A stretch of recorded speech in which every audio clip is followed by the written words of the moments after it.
How to share Wi-Fi password on your Android device. Hello guys, this is Atticus and welcome back to another tutorial video. In today's video, I'll teach you guys how you guys can share your Wi-Fi's password. So before we begin, if you guys are new to our channel, head down below and hit the subscribe button so you don't miss out on our future videos. Also press the bell icon so you get notified whenever we release a new video. So let's begin. So if you want to share your Wi-Fi's password from your Android device, what you'll have to do is head over to your settings, locate the settings app and then open it up.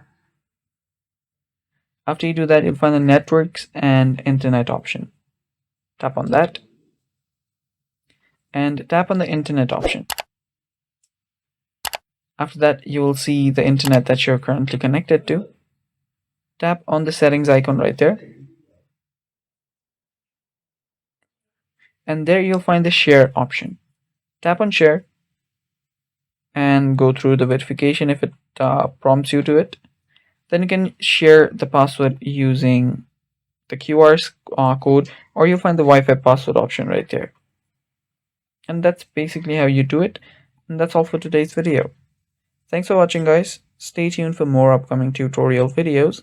And if you found the video helpful, don't forget to leave a like down below. Thanks for watching. Bye bye.